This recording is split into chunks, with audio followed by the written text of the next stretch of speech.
We're good. All right. Welcome back to the board of supervisors meeting. We are on. Sorry. Welcome back. We move on to item 18. Item 18, action item, building 1, introduce and waive first reading of an ordinance repealing chapter 9.22 of Calaveras County Ordinance Code related to cannabis background clearance badges. 2, find ordinance not a project or exempt from CEQA. And 3, authorize a summary publication of the ordinance. Thank you. Doug. Morning, Chairman, members of the board, Doug Oliver, Chief Building Official.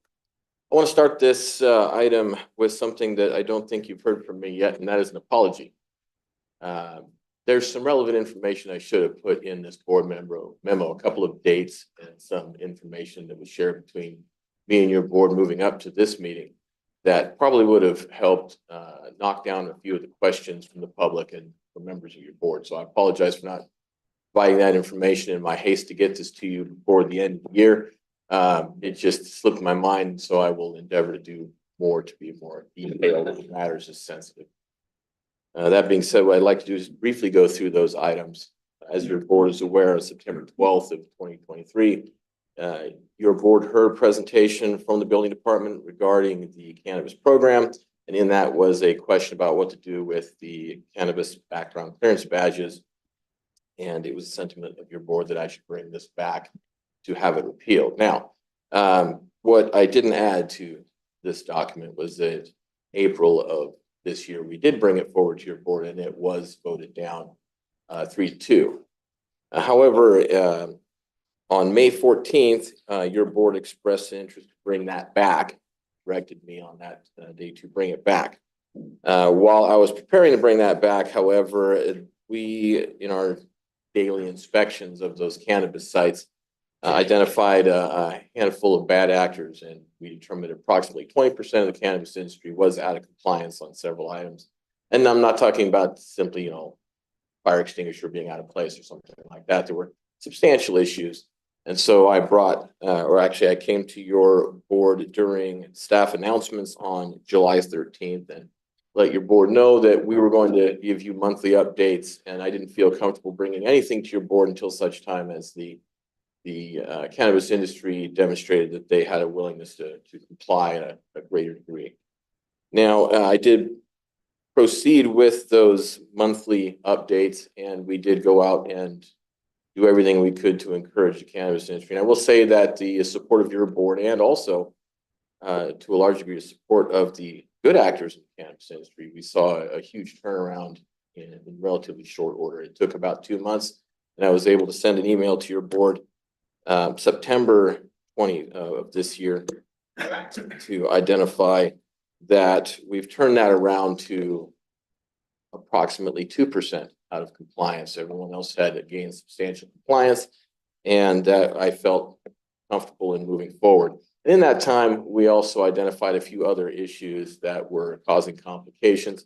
We were able to begin reconvening our cannabis meetings to try and get a feel for what things we could bring to your board in the future.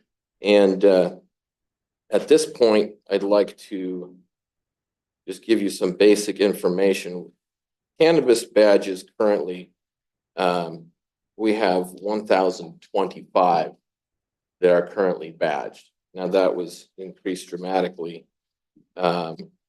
just in the last month because it was coming up on harvest season. And we had a lot of people that were employed by temporary labor companies from the Central Valley, which is kind of a shift from what we've seen 5 years ago. In order to be efficient and save money, the temporary help is being brought in from these companies, and they are there for short duration, a week, maybe 2, and they're back down the road to some other or some agricultural commodity in the Central Valley. The hardship that we have determined based on direct communication with these folks is that these temporary organizations employ a lot of people who are under work visa or are seeking permanent legal status in the United States. And if they're seeking that legal status, if the federal government does a background check and finds that they are working in a commodity that is not legal federally, they may not be able to qualify for legal citizenship. Now, on the other side of that, You can still hire your labor, but those people just, they can't participate, so get somebody else. You could make that argument. However, this is America, and if you are seeking citizenship and you want to work in this industry, the argument could be made that you should be afforded that opportunity. That being said, I just want to say that ultimately, the only complaint that I've heard from the public is a worry about the quality of life, and the urgency ordinance, rightly so, highlighted a bunch of things that we should not do moving forward. And there was a lot of, it was a huge influx of people who were outside the county. It was essentially a gold rush. Everybody wanted to come in. Everyone wanted to stake their claim. There was a lot of work going on ahead of the applications being approved. Huge difference from where we are now. The cannabis badges, I think, were necessary initially. Moving forward, it looks like the wiser decision from the board was limiting the amount of applicants, because if you just do rough numbers and math, if you had 600 applications who were trying to break ground ahead of approval and they employ 5 people, you got 3,000 people who most of them are not going to be from this county. However, given the permit scheme that we currently have 88. Let's round that to 100. With the economy right now and the price of that material, you're going to see maybe 2 to 3 employees, 2 of them being the owners of the businesses. Most of those are from this county, and many of them are employing people from this county. Now, once again, the seasonal work isn't from this county, but that's short duration, and then they're done. But if you look at those numbers, if you have 100 permits and you only have 3 employees, that's 300 people operating. So the difference is night and day as far as the volume of people from outside the county, or the volume of potential issues in relation to crime predominantly. So I don't see that the cannabis badges being removed is going to affect that substantially. I have talked to Sheriff Whiting briefly about this. He shares our previous sheriff's comments. They have no concerns about repealing this. And at this time, I'd ask if you have any questions. Thank you. Questions from the board? Sheriff, are you on board?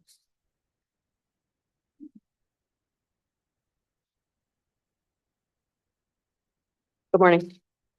Thank you very much for the opportunity to comment on it myself. I am not opposing the repeal of the ordinance. It has no effect on our ability to continue to investigate the illegal operations, which we will continue to do. Given the framework of the legal industry in our county and the regulatory authority of that industry falling under the Division of Cannabis Control, which does fall under the building department, they are best suited to tell us if the program is working and still needed or not. I did have several citizens reach out, and I will always have a shared concern on quality of life issues, even if there are not criminal issues. We at the sheriff's office were big proponents of this badge program when we started, just as Doug outlined. That was when we were still trying to figure out the industry. We were flooded with things. We wanted to ensure that we had a way to regulate it, and that gave us that framework, and it was needed and it was useful at the time. The county has now had several years to work through that process. Although much of the regulation for the legal industry does fall under the Division of Cannabis Control and not with the sheriff's office, we are still, our marijuana enforcement team supervisors participate in the working group. So whenever any of these topics do come up regarding concerns or discussion on possible effects on the public safety in our county, we are still part of that. We are a stakeholder in those discussions. So we do regularly talk to Doug and the members of Cannabis Control about it. It's my understanding that much of the opposition that you may hear to repealing the ordinance is out of a lot of just concern and fear that if we do reduce the scrutinization on workers, it may attract some bad actors or criminals and think that they may have a better avenue to come up and become workers up here. So like I said, I do share in concerns, but we can't base everything we do on fears and on what if scenarios with no evidence to back it up. So if people are gonna break the law, they're gonna do it regardless, and we will go after criminals that do so. So if any of that comes to fruition, you know, I would just ask that the Division of Cannabis Control and my office will as well.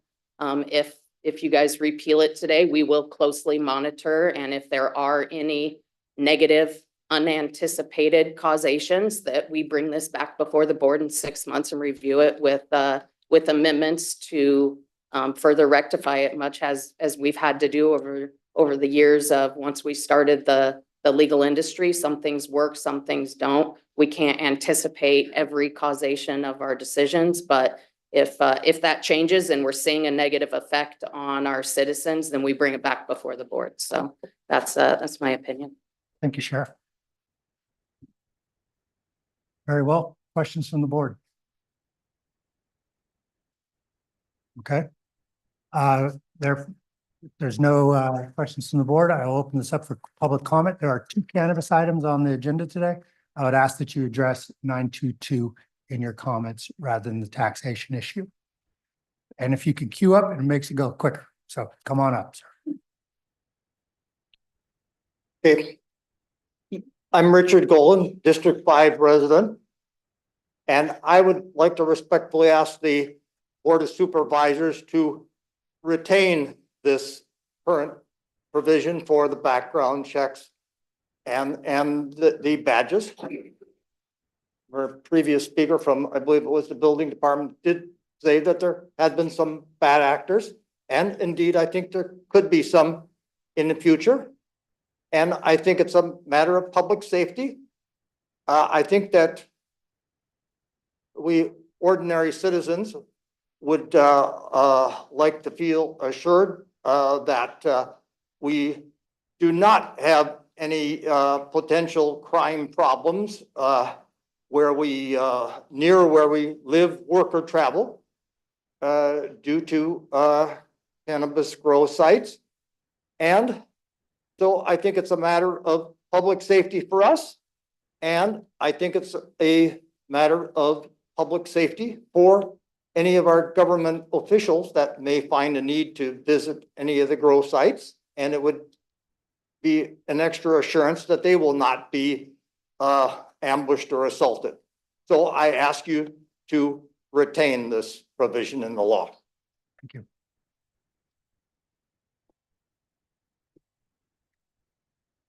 I'm Jennifer Stewart, and I echo everything he just said, especially since Doug just said there was a 20% problem less than a year ago with severe, didn't say severe, he said considerable problems. And to reduce it down to 2% within 6 months because of the industry that is kind of monitoring itself. What happens when those people all of a sudden don't have the requirements to have a badge initiation process go through, where people have to follow through who they are? I don't understand if it's now becoming less employees that they need to do. It costs less because we've streamlined the process. Why give it up? If it's doing a job, continue it. It's just, if you don't continue it, then the influx of bad actors will come in and things will go out. We'll have exactly what Sheriff DeBasilio said. There will be people with a bad element that show up. And those of us who live out in the hinterlands by ourselves, it's a considerable situation. I've been broken into a number of times because I'm out there where they live and I hate it. I can't have my grandkids there. I mean, we've had the same conversation over and over and over, is that my quality of life has changed because this board has brought in marijuana industry. And I'm so against the whole thing. And it just keeps incrementally pushing back against what we all stood up here and said we didn't want. And you guys don't give a damn. We don't care about public protection, I just get so frustrated sometimes when people aren't being heard. It's like we have to have a huge room full of people before you even understand. We send you emails, and if things are going like status quo for a while, it gets quiet and then it creeps back up. 20% of non-compliance? Speaker. She was standing up there before you. Sure.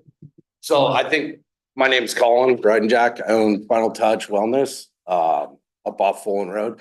I think what a lot of the issue was why people weren't going to reissue their badges was because we thought it was disappearing. So a lot of my employees, which are full-time, 90% of my employees live in this county. Their kids go to school here. Was that they thought the badges were gonna go away. So nobody reissued. It happened to me too. So I think a lot of that percentage, what he's talking about was that a lot of people thought the badges were going away, so nobody came in to purchase the badges again. And then once everybody found out the badges stayed on, was when everybody came back in to get their badges again. So, I mean, that's all I have to say. Thank you. Next speaker.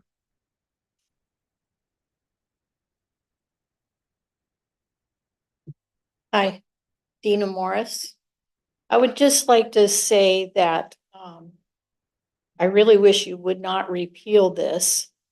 My community in particular, you're all aware of, is finally back to a wonderful community where the kids can walk around and feel safe. Parents are letting the kids ride their horses around the community. And we have a very large commercial grow at one entrance of the community. And I would hate for us to go backwards again and people to feel unsafe because we have criminals coming into our area. I'd rather us be proactive rather than reactive. And by repealing this, it's going to put us in a state of reactive. Now we're going to become the experiment again to see if the badges really did help keep people safe and neighborhoods safe. I really hope that you reconsider if you're thinking about taking this away and keep it in place and keep our community safe. Copperopolis is only 30 minutes from Stockton, and we've had repeated gang member activity out there up until the last ordinance was passed. It finally calmed down. And I feel like if this gets repealed, we do have the probability of the gang members coming back up into our area. Thank you. Thank you. Speaker.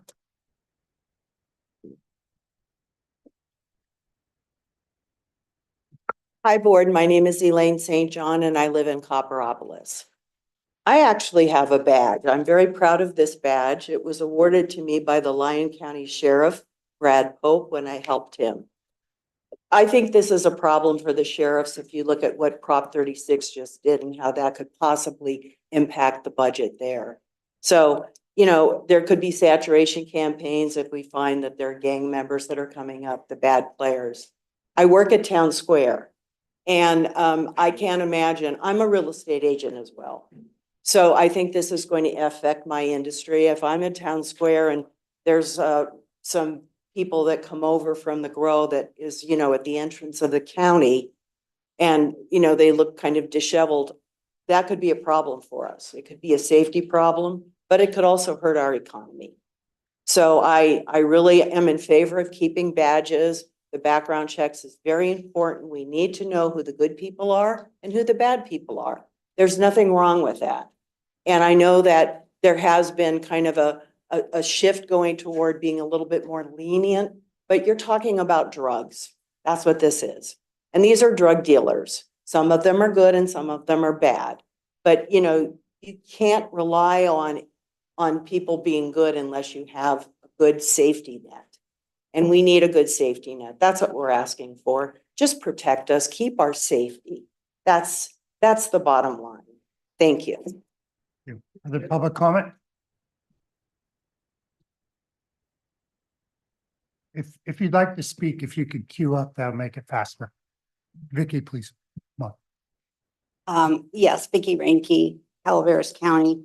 I do want to just start off again, repeat, but there's new people that maybe forgot about this, but in 2016, the Calaveras County voters voted for Measure D. And I'm still wondering why this never affected what happened here in our county. But the vote was for, this is what it said: shall an initiative measure to regulate the cultivation of cannabis for commercial and non-commercial activities within authorized zones in the unincorporated areas of Calaveras County be adopted? That was asked of our voters. They voted no. They didn't want it. I don't know how then, because of this vote, we ever got marijuana in here, except that 3 supervisors decided we needed a marijuana business here because we were going to make so much money. So anyway, I wanted to remind people of this one as we move forward and keep talking about marijuana in our county. And the people came out today because they're baffled by all this too. Why do we keep bringing this up? Why are we streamlining this down to the point where we don't even have a cannabis control department coming to report anymore? We have our building department person who I know oversees that, but shouldn't we be calling it a cannabis control policy? And then there were a couple of things that were said about the 20% compliance. You know, we're 5 years into this business and people can't comply yet. It's just amazing to me. So again, that was kind of, and who, I would like to know what what was not being complied to and who were they that were not complying. And the illegals coming into work for the seasonal work. Well, you know, maybe this is a good place for all these illegals that need homes to come and live in Calaveras County, which again, the people are not happy with illegal immigration in the state of California. And again, you know, what has been said already, I 100% agree, and I'm not going to have to repeat that. But the badge ordinance was for safety. And I understand where Sheriff Whiting is coming from. If we all recall, the Sheriff's Department put together this wonderful program to check people who are coming into Calaveras County to grow, to work on marijuana, the drug marijuana. And it was taken away from them. And I remember being in the room, realizing the sheriffs were not happy about that. They were just dissed. Oh yeah, you don't need to be. So, Time. oh, sorry. So anyway, I hope you keep that in mind. Thank you. Mark, you have 3 minutes. Morning, board. Mark Bolger, Rimrock Farms. I'd like to echo the sentiment of a lot of people in the room. We're all concerned about public safety. You know, I've got a wife, young child, another one on the way. We all want our community to be safe. Cannabis farm workers that wake up before the crack of dawn and bust their butts all day are not the people that we need to worry about. I've got the complete faith in the sheriff's department that they're going to get the bad guys. People that are employed on these farms legally are not who we're worried about. Take that and set that to the side. The landscape's a lot different in our economy than it was 5 years ago, not just for cannabis. I'll try not to conflate this agenda item with the next, but you know, obviously we're looking at a huge price reduction. We're not looking at the margins that were there before. It's more akin to a conventional agricultural operation. And one thing that we as operators need to do is be efficient. And I am very proud that we employ as many locals as we possibly can. But as any agricultural producer knows, there's certain times of the year where you need to get people in there, get the crop planted, get the crop harvested, processed, and then they're on to the next thing. The process with the background check, it's cumbersome. I mean, it's obviously shown that it can be effective. But you know, the county's losing money on it. I believe I read from the staff report that it was 6,000 brought in, 20,000 spent. I mean, as a taxpayer and a fee payer for this program, that doesn't sit too well with me. I think that, you know, again, the retention rate in any business these days, and you know, in my non-cannabis business, we see the same thing. If I had to go through a whole DOJ background check process for every person that was hired, and then in 30 days they decide they want to go somewhere else, it's very, very difficult. So I agree with the staff's report on this. I agree with the Division of Cannabis Control in the Sheriff's Department. I think that it served its purpose, it had its time and place. We're past that, and I definitely think that repealing it would be beneficial to the industry and the community at large. Thank you. Thank you. Speaker? Chair Garamendi, members of the board, good morning. Thank you for the opportunity to be heard. My name is Zach Trevon. I'm a local attorney. I've been working in this county for about 5-6 years now and currently represent about 7 different cannabis farms. Really, when we talk about cannabis regulation, we talk about pragmatic decision to regulate and control an area of commerce that is ubiquitous throughout California. Cannabis was here in Calaveras County prior to the enactment of the regulations to control it and to derive a benefit from it, and to take those financial benefits and allocate towards them enforcement to make the community safer. Where I'd commend the Division of Cannabis Control and your board has been the ability to modify ordinance that are no longer pragmatic and find solutions to maintain the viability of the cannabis industry as a legal going concern that contributes beneficially to the county. Now, 6 years down the line, this is an established program. I have farms who have been completely without any regulatory violations, and I've had farms that have had significant regulatory violations that we've had to work through, and not all of them have gone through that. There have been permits, clients that I represent, that have been revoked, and that is a testament to the manner of enforcement and the consistency that the Division of Cannabis Control has exhibited throughout this time that they've been in place here in the county. I'm from Stockton, born and raised. I have my office there. We are the most dangerous city in the United States on several rankings. We are also abound by agriculture. We have 0 cannabis farms, outdoor cannabis farms. Okay, I can tell you right now, the crime and the issues that we have in Stockton have 0 to do with the migrant labor that get up every day before the sun is up to go work an honest day and feed their families. There are no gang members coming up to work on cannabis farms for 8+ hours a day to come here and do business.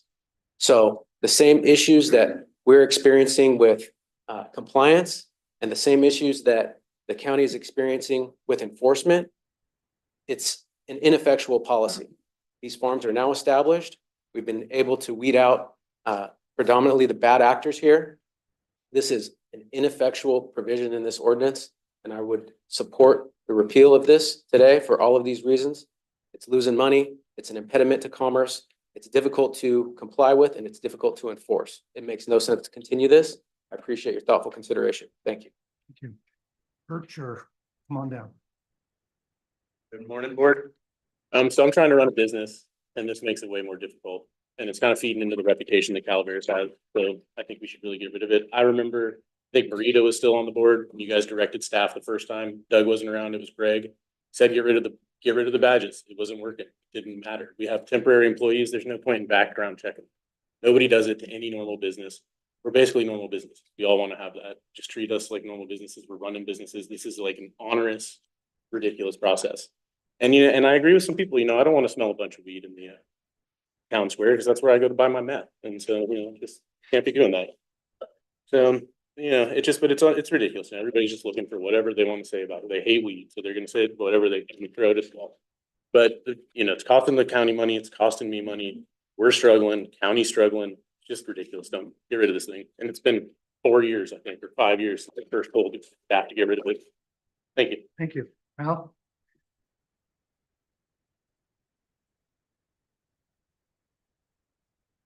Morning, board. Al Segala, Calaveras County Taxpayer Association. And I'd like to, one of the things our group does is support the Constitution. And we encourage everyone to learn about it. And because in that document is a solution to a lot of the problems that we have. The 5th and 14th Amendments specify and identify human rights. believe it or not. It's stated their life, liberty, and property. And then again, in the 14th Amendment, life, liberty, and property. Can anyone doubt we now have a purpose for constitutional government and for the United States? It's to support life, liberty, and property. Does anybody have an argument against that? Well, maybe some, but I don't think it'll hold water very long.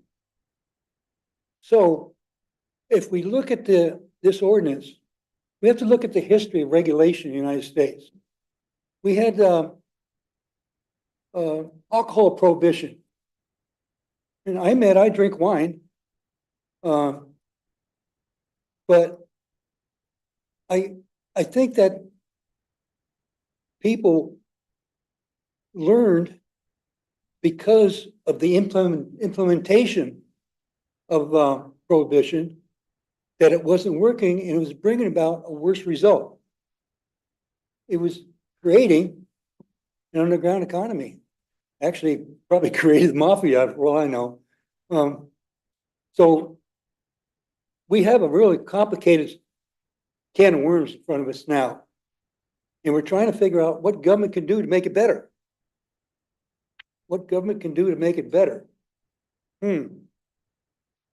Maybe we ought to revert back to basic responsibility to the Constitution and unwind ourselves from this enterprise.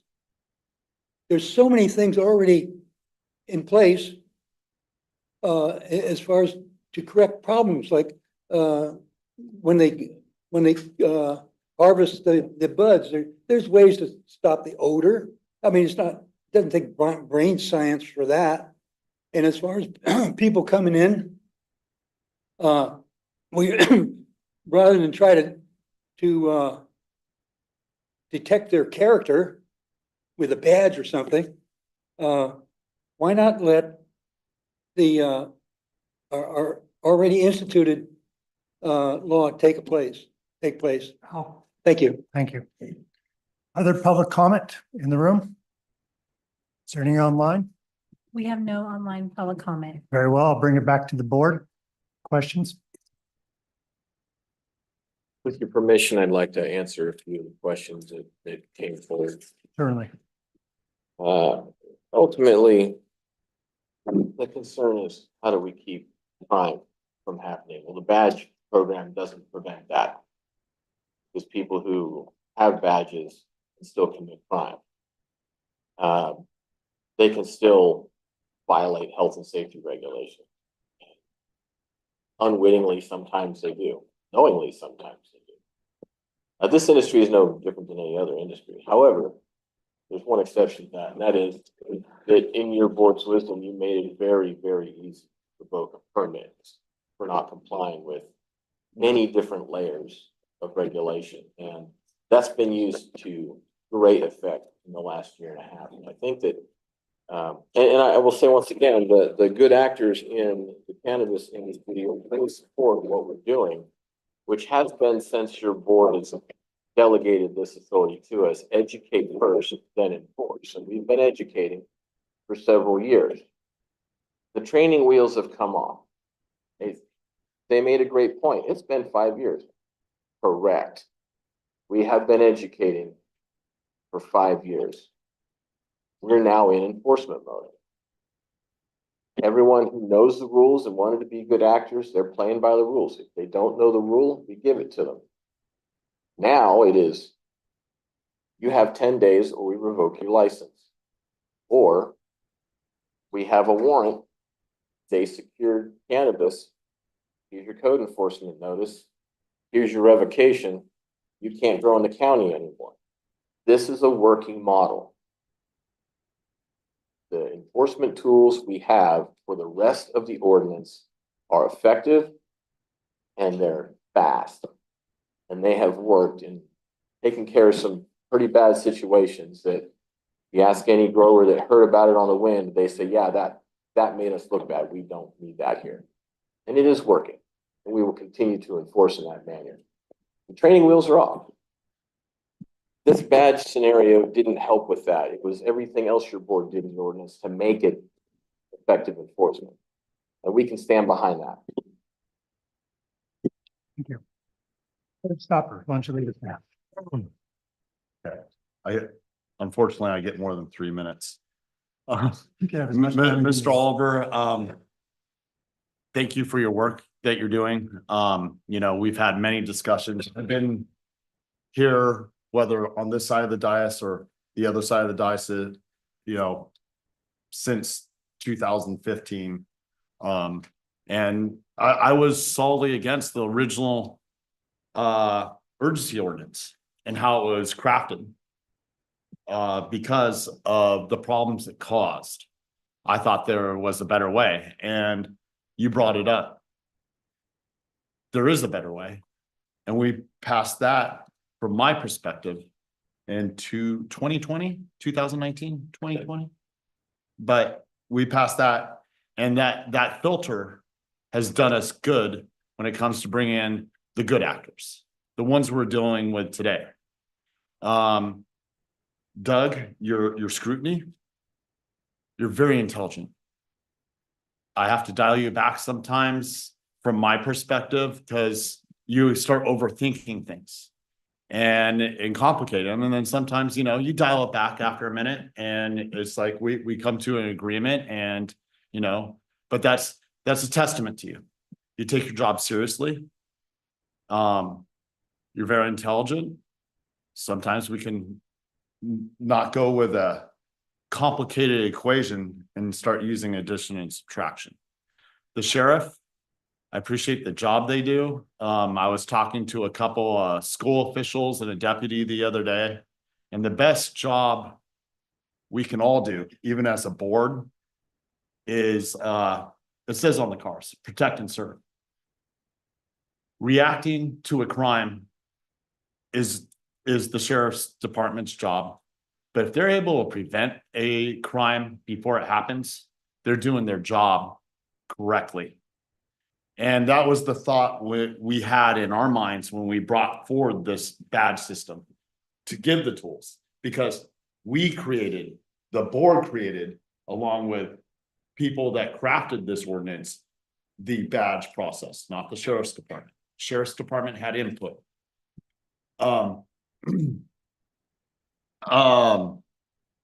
We originally, during the urgency ordinance, over 1,400 applications were in. Not all were approved, but the volume was substantial. Of those, at the end, there's probably 400 plus in good standing, meaning that even if they weren't doing things right, the process hadn't gotten to them to tell them that they were no longer allowed when the ban was approved. Then we came forward with this ordinance now that we're dealing with, which through different filters and figuring out those that were willing to play the game properly and were in good standing, brought that potential number down right around 200, I believe below 200 potential areas, which fell within our EIR. This is a monetary drain. The owners of every cannabis farm by the state and our ordinance are still required, because they are required by the state, to get their background check. So the top person in each one, the owner of each one of those organizations is still required to go through that, potentially putting in a position where they want to hire people that aren't going to steal from them. Prior to this, from 2017 to 2019, when the ban was in, when there was just bad actors out there working, I saw more headlines of people coming from out of the area to steal marijuana from illegal grows and people getting assaulted and guns being involved than I've seen since then, since we've brought back forward this. I see pragmatic was brought up. I agree with that. This is a pragmatic process. We're losing money to filter something that, like someone brought up, that the illegals are coming up to work. These people are coming up on work visas. And what else did you say, Doug? They're in the They're process of seeking legal gaining status. citizenship. Right. So they are the ones following the process. They aren't the ones that are coming across the border and seeking asylum Correct. and not having that. So that's saying a tremendous amount. There's a difference. And these are people who are willing to, and if they screw up during that process, they lose their status. So I'm in support of moving forward on this. I have not seen the filter come up with any results that are saying that it's needed to the extent that we're using it in the last so many years. And as with anything in life, whether it's marijuana grow, whether it's a bus driver, whether it's, a politician, there's good and bad everywhere. And we all have to be alert and astute on those people. Thank you, Al. Life, liberty, and Property. property are all on our mind. But part of that's a double-edged blade in my mind. It's not just an open door. The Jefferson movement always says, don't tread on me. Well, you know what? Part of don't tread on me is not letting the poop run off your property onto my property. So we do have to keep a certain amount of rules in place. But this one, I feel we have moved to a point where I feel comfortable enough to move beyond it at this time, unless I hear something different to change my mind coming up before we make the decision. Okay, Jack, that was more than 3 minutes. That's fine. Other comments, questions? Someone's gonna step up or I'm gonna move on. I know last time this came to the board, I did vote in favor of keeping the badges.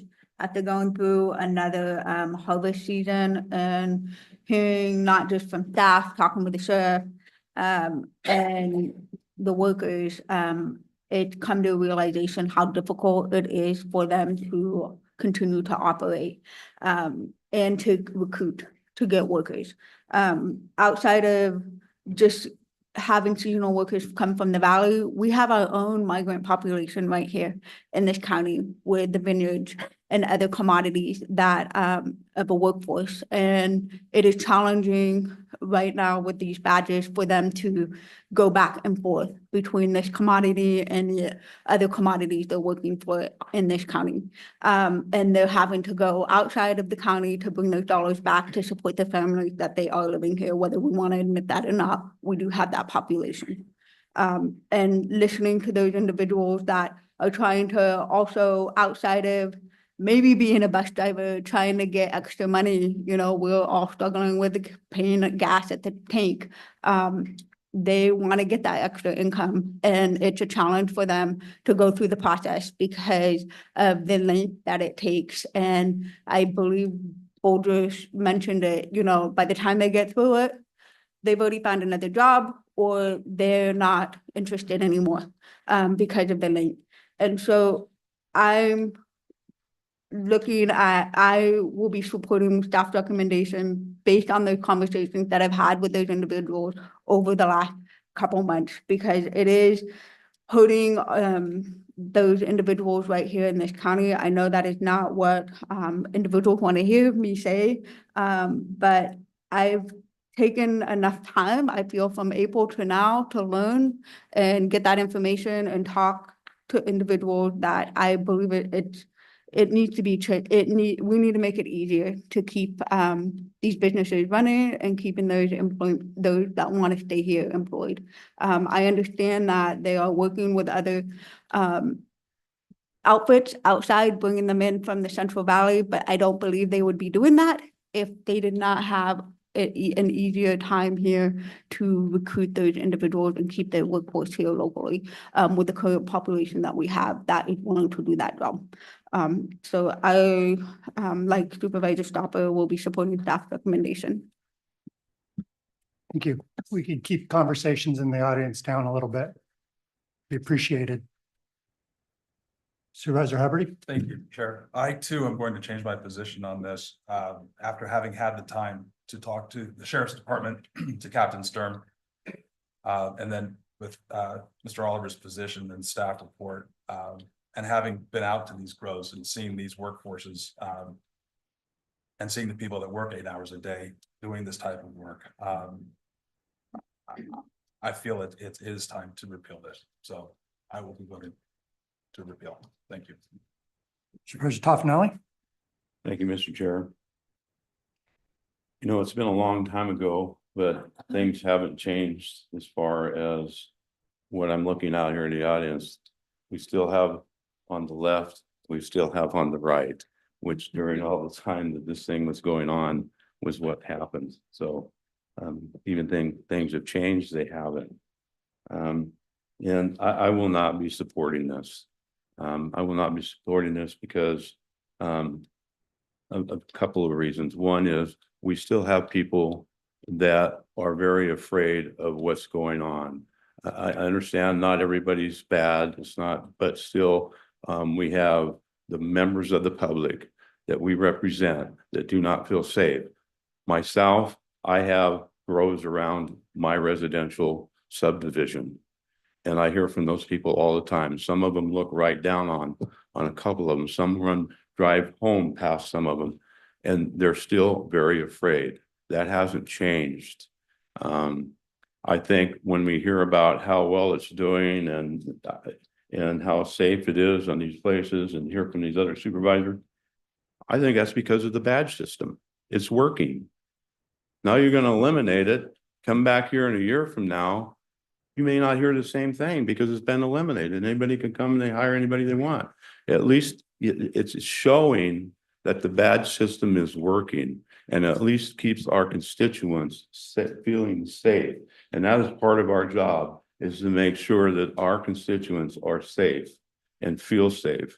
Even the purpose and the intent of this ordinance itself specifically states under 0.10, the purpose of this chapter is to reduce certain health and safety risks to law enforcement, civil enforcement officials, and the public at large by preventing those individuals from owning or working at commercial cannabis businesses within Calaveras County who have a prior conviction or convictions of which demonstrate a productivity for violence or violent threats. It's in there. That's in there for a purpose. And I think the badge system is, because of that, is working. And it makes these people feel safe. And the people that I deal with that are by these grows, next to these grows, I hear it all the time because a lot of them are, again, are in my district, are right next to a lot of residential housing, and they're still afraid. And I can't tell them I'm going to vote for this and show them that I'm not trying to represent them as a whole and trying to keep them safe. So I will not be supporting this. Thank you. Hang on. I will ask the audience not to do the applause thing. If you feel like clapping, do the happy hands, but I expect there to be no. So glad. You know, that's not necessary. We're going to continue on. I'd like to, I will be supporting this. Excuse me, Gary. I will be supporting this because your presentation as well as the endorsement of the sheriff on this. I want to just make a quick comment. You know, if you saw me on a Sunday, and I'm an agriculturalist, if you saw me on a Sunday in Copper Square, you might find me undesirable coming into your community because I've been working all day. And so, you know, let's keep those comments, those of us who work in the dirt and grow things. Sometimes if you're going into a hardware store, you should not be told you're not welcome in Copper Square, because I don't think that's actually the case. With no further ado, I will ask for a motion on this item. I'll move this item, sir. Moved by Supervisor Stopper. Is Director's recommendation. there a second? I'll second. Second by Supervisor Hubbard. All in favor? Aye. Opposed? No. Carries 4-1. Thank you. We'll move on to item 19. Item 19, action item, building. 1, introduce and waive the first reading of an uncodified ordinance temporarily reducing the cannabis cultivation tax rates specified in County Code Section 3.56.050 B1 through 3 by 60% through December 31st, 2027, as authorized by Section 3.56.070 and 2, authorized summary publication. Requires a 4/5 vote of the board. Doug? Good morning again. Round 2. This is an ordinance we've been bringing back yearly ever since the market took a turn with the cannabis prices. And we've been monitoring as best we can what those prices are locally. I will say that statewide information has always been kind of sketchy. You can get total tax count statewide. You can get total value of all cannabis statewide. But to really dig down, you have to work with the local growers and look at their receipts for their sales and really try to understand what's happening. And unfortunately, it varies a lot. But what we can determine based on the quality, the type, the processing, we're looking at between $250 to $400 per pound, which is still fluctuating and is down from last year, where we thought things were starting to come up and stabilize. It's dipping again. Now we could argue that hey, markets rise and fall all the time, and that's fair to say. However, when we look at where the taxes originally started in 2020 with that $800 to $1,000 per pound, what we can look at in the industry is that as of now, it has never come up above 50% of its starting value. And that's been consistent. It's been below up to 50%, but never breaching that. So what we're looking at is what the other counties have been doing, and notably, they've been stabilizing at lower rates with their taxes. There was a lot of temporaries that have become permanent. I can see that Sonoma County permanently changed their tax. They did have a 2-year reduction, then they permanently reduced it. Their current outdoor canopy is 69 cents a square foot. They started at $1, and they reduced that to 69 cents. Currently, what we're proposing is to carry over the 60% reduction that we have maintained throughout the last few years. I will say that this particular ordinance is unique because I have added that we extend this for 3 years. That was a department head decision to offer this up for discussion, because what we're seeing here is that we really don't know what's going to happen with the industry. We don't know what's going to happen if the federal government's going to move it out of a class 1 narcotic. We don't know if interstate commerce is going to start, which is going to cause prices to fluctuate.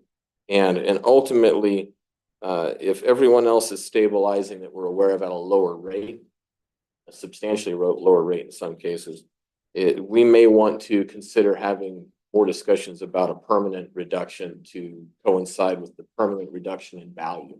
What I'm looking at here is if we extend this out 3 years and watch it, probably going to start seeing a market trend emerge. Looks like we're seeing it now, but just from my limited experience, I don't feel comfortable picking this back up to its original tax value. I think we're going to see a lot of licenses fold up and go home. So if there's any questions. Supervisor Stopper? Just one quick one before we get into the debate. So just say, for instance, it was extended for so many years, and at that time we saw a change and fluctuation in the market that tended to be positive. At that time, could the board bring it back and change it then regardless of how long it's been extended? At any point within this ordinance, if there's a significant increase and your board wants to change the taxes, I'll be right back in front of you. Yes, Supervisor Stopper, the ordinance allows the board to make any adjustments other than obviously to go above what the voters authorize. Right, exactly. Okay, that's, I just wanted to be clarified that we aren't, if we make a decision, we aren't locking ourselves in on any point. If the market changes, then we come back and adjust accordingly. Correct. In Yeah. fact, and if your board doesn't want me to bring this forward with 3 years, you could decide to have me bring it into the next meeting with, 1 year or 2 years, whatever your board wants to do. If you don't feel comfortable keeping it longer than a year, I'm happy to bring it back next year. It was a Council? initiative on my part to bring it back for 3 years. He said something to the point of he could bring it back to change it, but I think we could make being this is prior to first reading, being this is first reading, we could make that change right here and not have to have it brought back if we decided to. Okay. Yes, I agree. Supervisor Hubbard, Oh, I'm sorry. No, I don't have any comments. any other questions before we go to public comment? All right, we'll go to public comment. Everybody knows the drill, 3 minutes. Come on up. And if you guys queue up, it goes quicker. Again, I'm Richard Golan, District 5 resident. And let's say in the last few years in Calaveras County, we've had a lot of people that have been adversely affected by rising prices and other economic woes. But the marijuana growers have been singled out for a tax cut. Nobody else that I know of, which I believe creates kind of a double standard in taxation. Furthermore, when this commercial marijuana ordinance was passed, it was promoted and passed on the idea and sold to the public on the idea that it would create a huge tax windfall for the county and that the illegal growers would simply go away and we would have less crime. None of that happened. I also remember that when Mr. Stopper voted for this ordinance, he told us that if it didn't work out the way it was expected, that he would reconsider and it could be repealed. That did not happen either. And things have not worked out for the benefit of the common people. So I am now asking Mr. Stopper and the other supervisors to make good on your promises. Either collect the big taxes or repeal the ordinance, the commercial marijuana ordinance. I think that's what needs to be done. Thank you. Your next speaker. My name's Karen Shreve. I think it might be a good idea for y'all to hire a couple of single moms to figure out how to balance a budget. I think all of these taxes that you're collecting from individuals and individual businesses in Calaveras County would be pretty well served with a tax break. A lot of tax breaks. Everybody, how about the real estate people? I mean, they've taken big hits this last couple of years. Have they gotten any tax breaks? Furthermore, where are you going to replace the money from? If you give these guys a tax break, that means that money's not coming into your budget. Where are you going to replace that from? Where's it coming from? Let's balance some budgets. Thank you. Sure.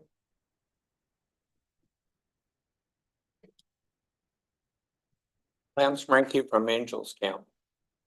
It's just real sad that we're back here in this stage. We were promised all of this money. We were going to get $11 million. Jack remembers that. There are two members of the board here that were part of that discussion at the time when this ordinance was approved. We want the tax money. We do not want to see it reduced. Why should it be reduced? Right now, the county is not taking in enough money to even support all of the activities that are needed to regulate this business.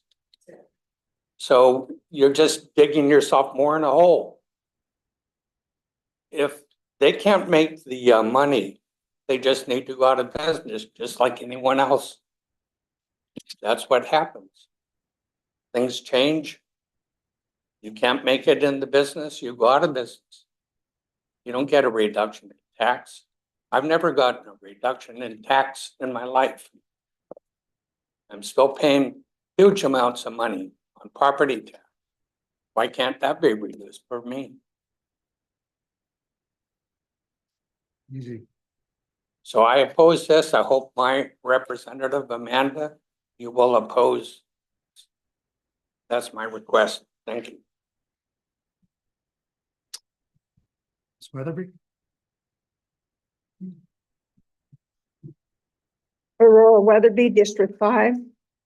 I brought with me an article today that has a direct bearing on taxes on cannabis owed to the state of California. You people have given the cannabis people 60% off of their income taxes. Is that correct? And it's for over 3 years, and now you want an additional 2 years? Sorry, enough is enough. We as taxpayers get charged 2% every year by Jarvis Gann. My taxes when I first bought my house 14 years ago was like $1,500 a year. And now it's well over $2,300 a year. Related to the taxes owed to the state of California, this has to do with a lot of the cannabis dispensaries going out of business for various reasons. Everything from the badging process, which you just repealed, and the closure of many cannabis shops. The latest one is called Ease Management. And what it comes down to is this. The crops were once valued at over $700 million for the state of California from cannabis tax. And what do we have owing to the state of California? $732 million, probably never collectible because they gotten the money and ran. So how are we, a little county, to keep giving these people 60% tax cuts? We can't. How much do they owe now? How much do any of the growers owe now, like these people here? $732 million worth. There's probably never going to be collected. These people have had 5 years to make their visits profitable, and they haven't made it in that time. They're not going to make it. I'm having a terrible time at 83 years old trying to pay my taxes because they keep going up 2% every year, and you turn around and you give these people 60% off. Now I can be put out of my home because I can no longer pay my taxes. And you're giving these people 60% after 5 years and want 2 more years of a 60% break? No, that's not fair to anyone my age or anybody that is a senior younger than I am. $732 million owed to the state of California that they're probably never going to collect. Thank you very much, Ms. Weatherby. Thank you. Ms. St. John?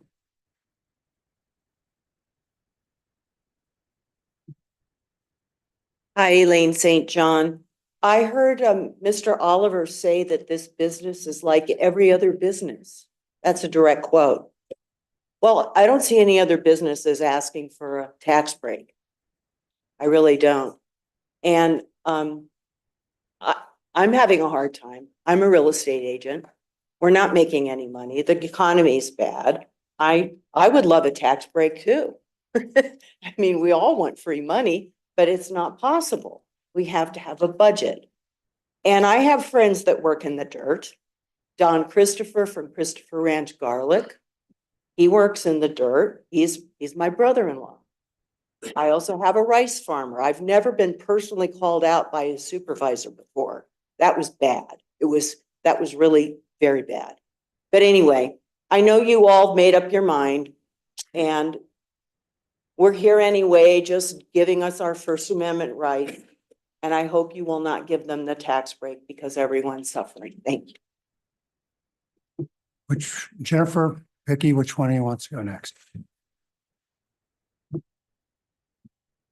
Vicky Ranke, Calaveras County. I don't know where to begin. I think we've said this many times about what's going on with this information. So one of the things I'm here to do is to remind people of the past. Measure G was our measure for the marijuana tax, to change Measure C so it would be easier to collect taxes from the growers. And it was a canopy tax.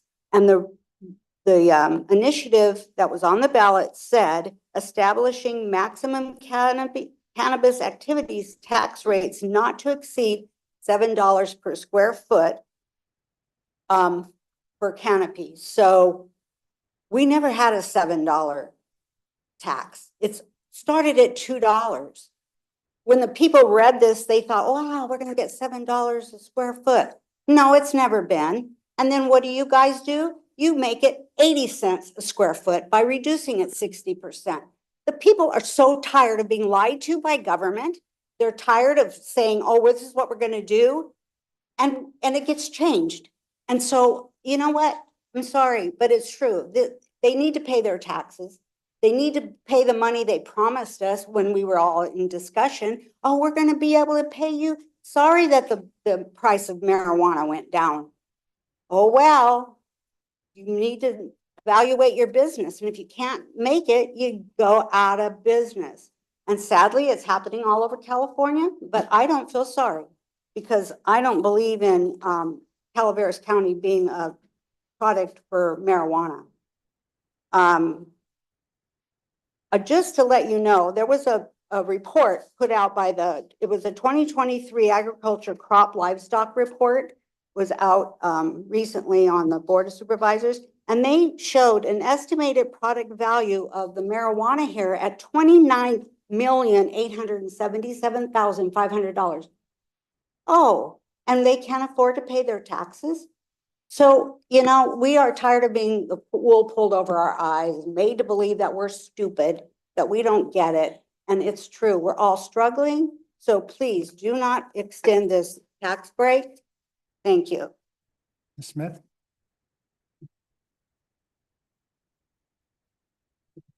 Morning, Board. Jennifer Smith. I'm going to say this, and I've said it before.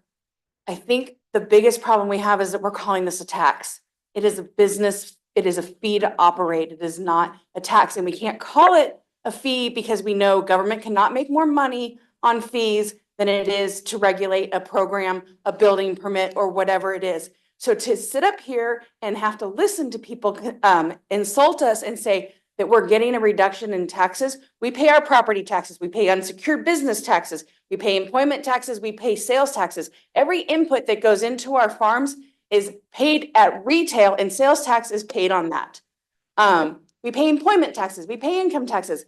My income taxes last year were $375,000. My sales tax to this county was over $280,000. This has to stop. And maybe the solution is we get rid of this tax altogether and we go to a fee program and charge us the fee it costs to regulate the program. Because that is the actual reason we even have this tax. And it's changing in every county. When we first started this program, we're getting $1,200 a pound. We're now lucky if we get $150 a pound. That's an 85% reduction in wholesale receipts. That's not profit. Okay, we're on the trim side, we were at $100 a pound, we're at $5 a pound. That's a 95% reduction in wholesale receipts. That doesn't take into account our cost of goods. That doesn't take into account the employment that we put into it. That is our gross revenue per pound, okay? we're all paying increased taxes. We're all paying, the cost of food isn't cheaper for me because because I'm a cannabis farmer. Like, let's get rid of this word tax and let's start talking apples to apples. Thank you. Mr. Bolger, or excuse me, ma'am, would you like to come on up?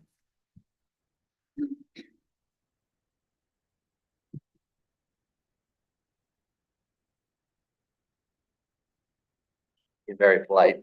Hello again, board, Mark Bolger, Rimrock Farms. Well, I think the people have spoken. I think we've got a groundswell effort here to reduce, nay, eliminate all taxes in Calaveras County, the state of California, and the United States of America. You with me, Al? Anyway, so coming back to reality here, yeah, none of us want to pay any of those taxes, but cannabis farms pay an excise tax. I'm not going to sit here and bore you guys with the, minutia of cannabis market commodity pricing. The staff report broke it down pretty well. Unfortunately, prices have dipped even since that staff report, I'm sure, was compiled. Right now, it's not really even a price issue. It's an alleviation issue. Product is just not moving. Anyone that's an agricultural producer can tell you this is the natural cycle of things. Prices eke up a little bit. Everyone pushes their chips back on the table. Prices crash again. Maybe interstate commerce is going to fix that. I don't know. I don't have a crystal ball. What I can tell you right now is we're basically operating at cost of production or a slight loss, maybe a slight profit if you've got more direct to retail or if you're vertically integrated. That's not the majority of the cannabis industry in Calaveras County. No one here is asking for anything special. Staff report shows statewide, there's been reductions across the board. All we're asking is to be competitive. And I would argue that we've been at a slight disadvantage the last several years when you look at reductions in other counties, but hey, 60% is better than nothing. When it comes to the 3-year extension, hey, I don't know if anyone wants to keep coming here every November and doing this song and dance. I mean, I certainly don't want to come here every year and sing for my supper, but that's up for you guys. And it sounds like it could be revisited at any moment. So, yeah, I think at this point, this tax reduction's kept a lot of businesses going. And for the folks in this community that want us to fail, hope we fail, hey, that's a lot of families, that's a lot of jobs, and I wouldn't wish that on anyone. My competitors, myself, other counties. I downright think it's disgusting that people want to see people fail, and I'll leave it at that. Thank you.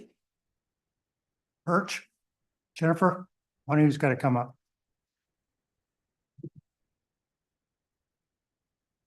I have a question about the whole day, this whole agenda today. It was about money and about Evergreen. We're spending money at Evergreen to be able to provide a broader spectrum of different counties and how much the infrastructure is going to be given either increases or make a parity with everybody else. In all the years that we've been talking about this, we've asked for a nexus report of everything, every county agency, every hospital. We've asked to find out what's the bottom line cost for marijuana industry being here with overdoses, with law enforcement, with CHP, with everything. And we've never gotten the answers. I'm sure you guys have gotten documents behind the scenes of what's really the bottom line cost. And then to say that to keep a business here that doesn't follow through with their promises of how much they're going to, the revenue, which is understandable. I mean, tomatoes cost more today than they did yesterday. Pot costs less today than it did yesterday. So that's just the way the ball, bounces. But it just doesn't seem fair to everyone else is to give someone a reduction in a cost that they agreed to be able to start the business here. That's pretty much all I have to say. Birch. Good morning again. Sorry, I had to make a quick run to Copper. I would have stayed around for Bellston. Good morning. I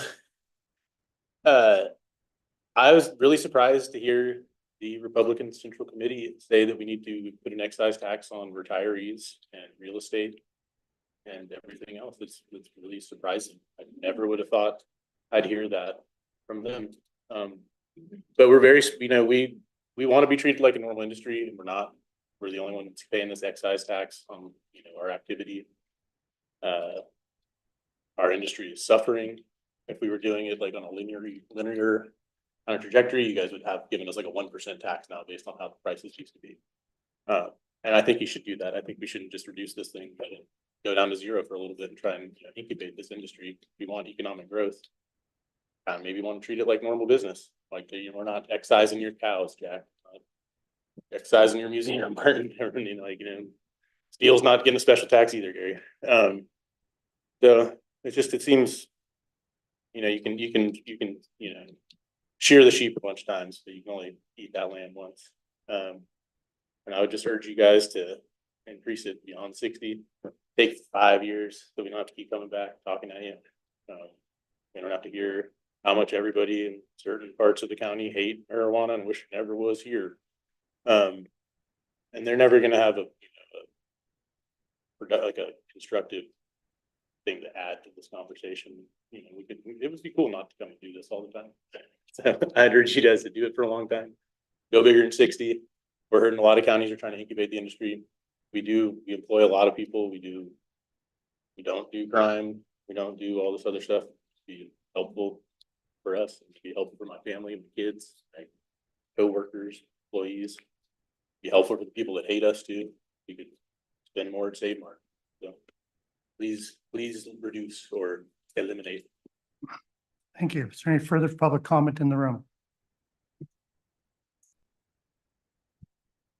I just want to say one thing, Karen Shreve again, District 2, by the way. We don't hate you guys.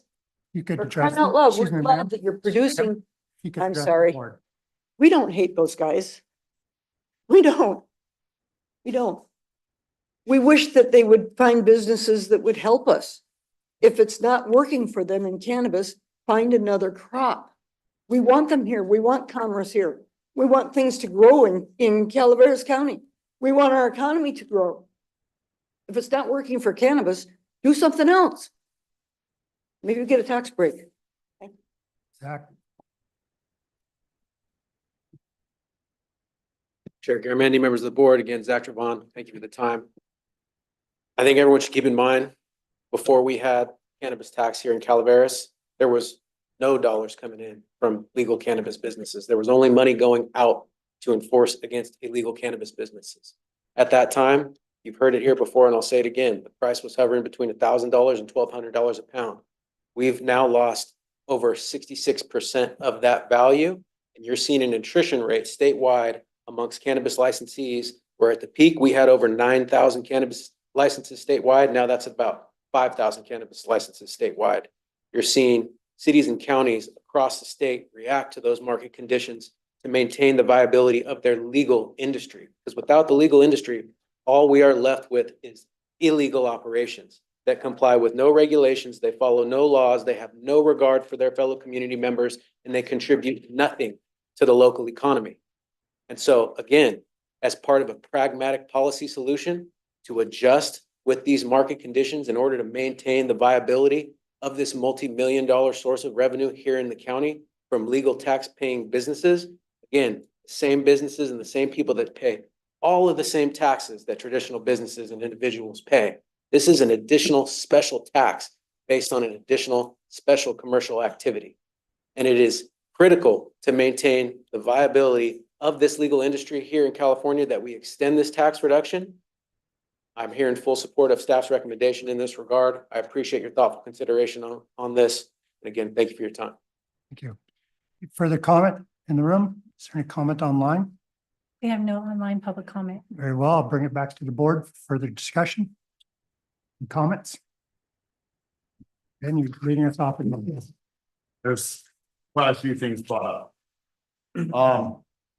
I heard the income tax reduction. This is not an income tax. This is an excise tax. The state has no badging system. They do background checks on owners. There's no badge provided for that. So that's neither here nor there. Something that was brought up, and I'm glad it was, the agricultural report, the agricultural commodities valued at $29,877,000 for marijuana within Calaveras County.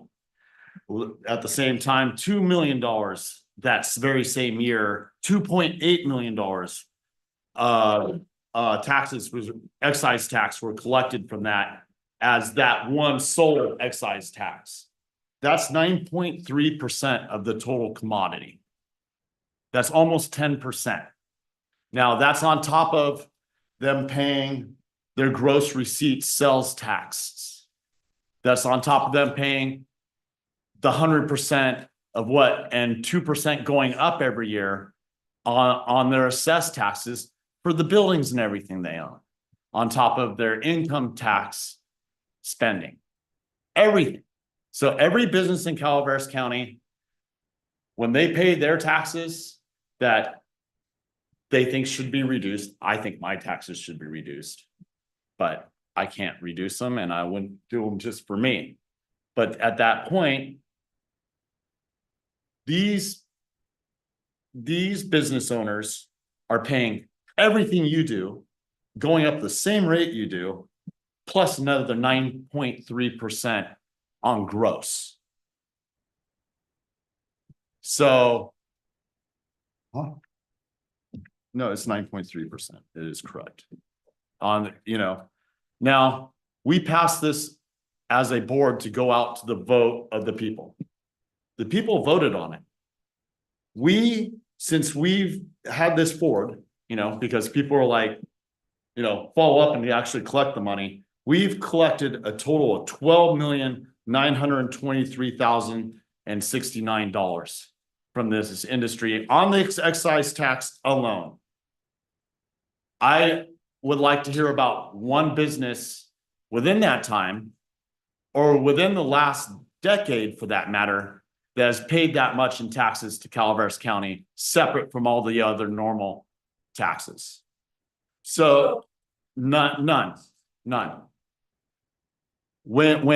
So this here is proof of money collected in benefit for the people in Calaveras County, which in part are holding up different departments when other things go down.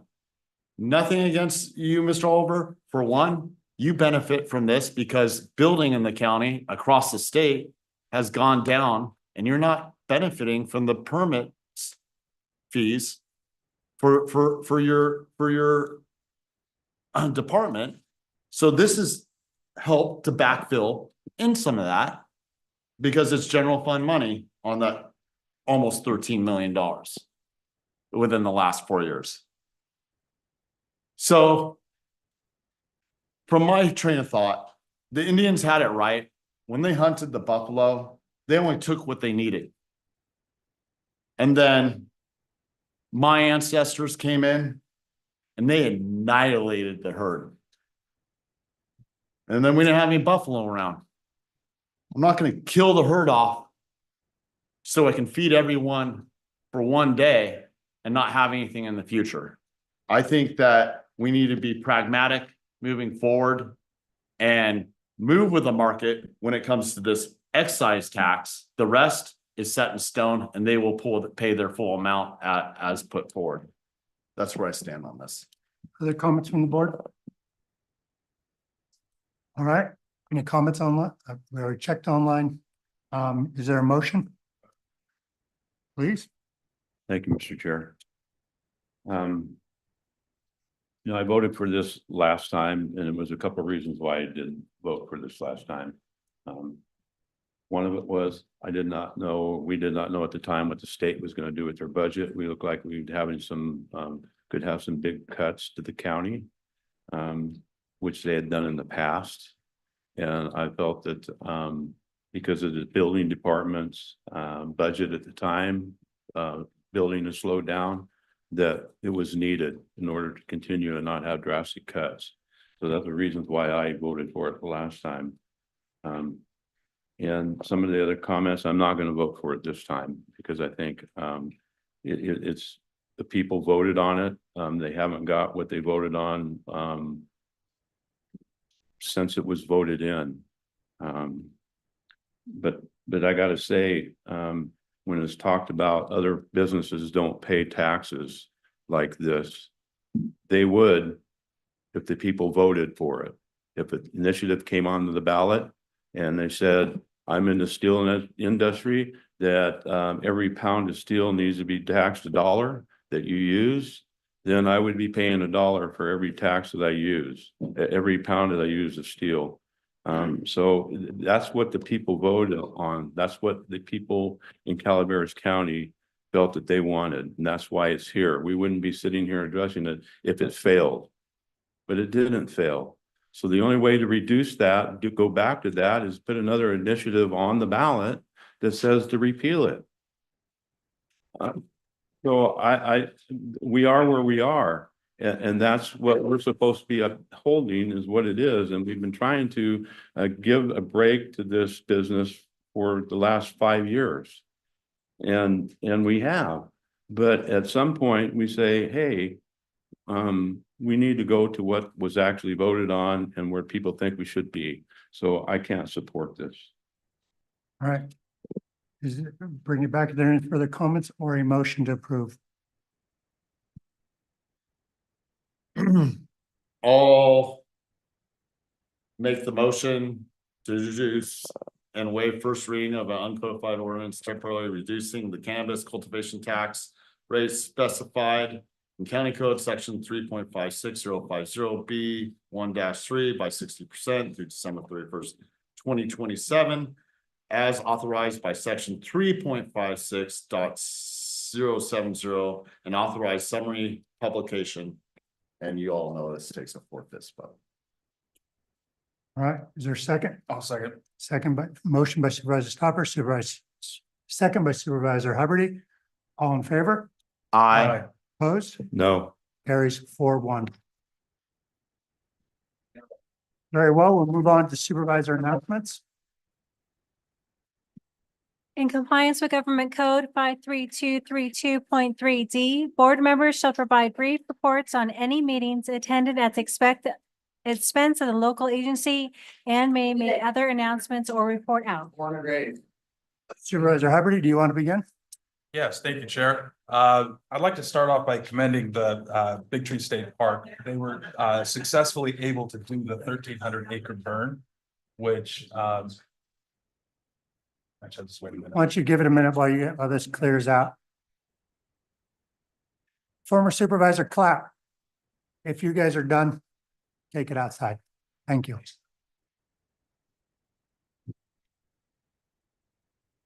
Thank you. I'll reiterate that the South Grove burn happened. It was a 1,300-acre burn of really the entire South Grove. It was purportedly the biggest prescribed burn in California, and it was done beautifully. And I received a presentation on the burn, and it looks like it was very successful. On the 26th of last month, we did a winter-wise town hall. I really wanted to thank our sheriff is still here. I really wanted to Sheriff Whiting, thank you so much for being there with Eric Holt, Lieutenant Stark, Michael Magana, Monica and Mark from Public Works, and Ian from Animal Services came and gave up their Saturdays to be there for the Winter-Wise Town Hall, which was very successful as well. On the 28th, I attended the CSCSA meeting, and our director is going to be stepping down here shortly and will be replaced by her deputy. On the 31st, just want to say that Halloween at the county was an amazing event. It was very well done. It's amazing the amount of creativity that's here in the county, and the sense of camaraderie was amazing. Dia de los Muertos, Bears and Brews were fantastic over the weekend. On the 4th, I attended a meeting with Caltrans regarding the crosswalk over Highway 49, which services the Michelson School. On the 7th, I attended the Agency on Aging meeting, and I'm very happy that in the consent agenda, we'll see those vans come to the county from common grounds. And on the 10th, again, I really wanted to shout out to Captain Tim Sturm and the cold case team. The work that they're doing is really commendable and amazing. And then yesterday, I emceed the Veterans Memorial Celebration in Murphy's, which was incredibly well attended. We managed to finish just before the downpour. The one thing that I did want to mention, and I found very interesting, is the children that were in the audience that went to ask the veterans, they were giving gifts. They didn't ask the women. And I had the women veterans come up to me and say, next year, would you please commend the women veterans? So I'll say that now. I think that It was a great event and we can't forget the women who served as well. So thank you. Supervisor Fallendorf. I attended COG and CTA with Supervisor Toffenelli, and I'll let him report out. You're gonna let me report out, you do that every time. I know, because stuff happened in your district, not mine. And I get the look. Other than that, I have nothing to report. Supervisor Toffenelli. Yeah, she's referring to the Valley Springs Elementary School road improvements there. A safe route to school, and it was fantastic. It really was a good job done by Public Works. And it's nothing but rave from people and parents now with the kids, a safe way to get to school. It really was a good project. There is a phase 2 that's coming up. When that'll start, I don't know right now. We have to look for some funding for it, but when it's finished, it'll be completely a wonderful job. And I want to thank Sheriff Whiting and her volunteers that helped during the construction part of it, because there was confusion there because we had to reroute where everybody goes while we tore up the street, redid it. And thank the volunteers for their job and keeping traffic and people's tempers down. And it was good. I also attended an MC actually the Veterans Day ceremony at the Vets Hall in Valley Springs. It was well attended, it was well done. And I want to thank everybody involved in that and all the vets that showed up, and even the vets that didn't show up that live here in Calaveras County. Thank you. Supervisor Stopper. I appreciate both of you working forward on the Safe Schools Routes to School plan. It's been going on since 2017, and you've been working on it since your first term here. Yeah. And you know, I just got a little piece in just because I spoke up loud. But thank you for getting it done, Gary. Appreciate it. CSACs next week. You know, anything that has to do with California costs us. So I'll be attending that. I believe that at least Martin will be. Will you be? Yes. Okay, Mr. Garamendi. You've got a special package at home to take care of. And Mr. Toffenelli. I will not be attending. With that, you know, I haven't done anything to cost the county too much recently, so I'll stop with that.